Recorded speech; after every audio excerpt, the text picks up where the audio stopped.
সবাই মোটামুটি অনেকেই আছে যারা হচ্ছে গ্যাপ দিয়ে ব্যাক করেছে, ব্যাক করার পরে অনেকেই পার্মানেন্টলি কাজ করতে পারেনি, বাট আমি আসলে ব্যাক করার পরেই আমার সিনিয়র কো আর্টিস্টদের থেকে শুরু করে ইভেন আমি বলবো স্পেসিফিকলি আমার প্রোডাকশনের যারা ছিল, লাইক আমার crew member, production boys, everyone like আমাকে ফার্স্টেই বলেছে যে আপু আপনি কেন এতদিন ছিলেন না, আমরা আপনাকে পাগলের মতো মিস করেছি।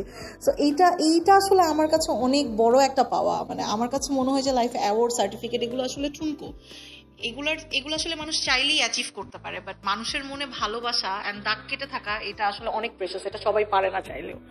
তো আমি বলবো যে হ্যাঁ ডেফিনেটলি এটা আমি আগে যেভাবে কাজ করে আমার জায়গাটা পেয়েছি, এখন ব্যাক করে আমি তার থেকে আরো অনেক বেশি ভালোবাসা পেয়েছি। আই ডোন্ট নো ওয়াই, মানে হতে পারে আই এম ব্লেসড বা জানি না, বাট হ্যাঁ সবাই আমাকে খুবই সুন্দরভাবে ওয়েলকাম করেছে। আপনার বিষয়টা ভিডিওতে এরকম যে আপনি এলেন, দেখলেন, জয় করলেন, মনে হয় না দর্শকরা আপনার যে ভক্তরা যে আপনার কাছ থেকে আরো বেশি কাজ প্রত্যাশা করেছিল, যে আপনি আসলে ওই তুলনায় কম কাজ করেছেন? একদমই না, কারণ আমার কাছে আমি অলওয়েজ বলি যে আমি যেই টাইমটা থেকে আসলে মিডিয়াতে কাজ করা শুরু করেছি, আমার মনে হয় না এত অল্প সময় থেকে অন্য কোনো আর্টিস্ট কাজ করেছে, লাইক আমি স্কুল লাইফ থেকে কাজ করছি, রাইট?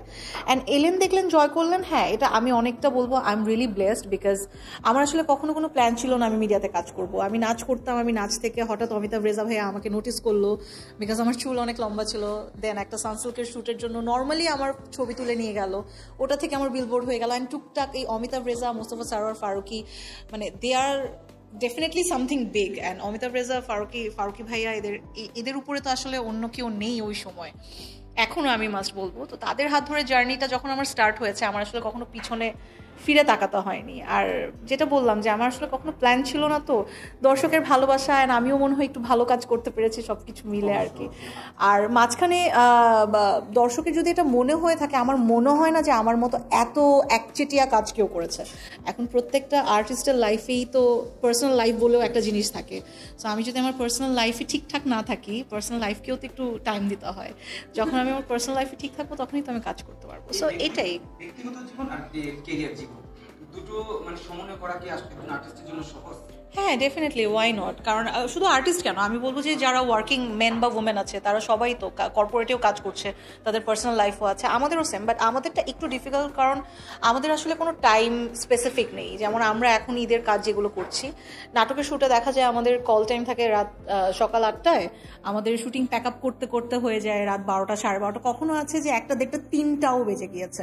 বাট 1 ঘন্টা নাটকের শ্যুট আমাদের আসলে পুরোপুরি 2 দিনের মধ্যে কাজ করে এনিহাও কমপ্লিট করতে হয়। পরের দিন আমাদের জন্য অন্য সেটা আরেকটা হয়তো ডিরেক্টর ওয়েট করতে থাকে। তো এটা আসলে আমাদের স্ট্রাগলটা আসলে অনেক, যেটা আসলে টেলিভিশনে বা ফটোশ্যুটে আমি বলবো যে যেমন আজকে আরশের শ্যুটটা আমরা সকাল থেকে করছি, বাট যখন কাজগুলো যখন অনিয়ার হয় তখন মানুষরা খুব অল্প সময়ের মধ্যে দেখে ফেলে যে হ্যাঁ এতগুলো ড্রেসের শ্যুট ও করেছে বা উনি ডিরেকশন দিয়েছে। বাট অ্যাজ আ কোরিওগ্রাফার যে কোরিওগ্রাফি করে দেয় তার যে কতটা হ্যাসেল, আমি মানে এক্সাম্পল হিসেবেই বলবো গৌতম শাহ দাদার কথা। কারণ একা একটা মানুষ সব কিছু মেনটেন করা, মডেল থেকে শুরু করে, জুয়েলারি থেকে শুরু করে, ফটোগ্রাফার থেকে শুরু করে, স্টুডিও লাইট, থিম, অ্যারেঞ্জমেন্ট, খাওয়া, এভরিথিং একটা মানুষের মাথায় থাকে। সো এইগুলো আসলে না অনেক বড় একটা আমি বলবো যে বিষয়, হ্যাঁ, যেটা আসলে আমরা খুব অল্প করে পোর্ট্রেট করি সবার।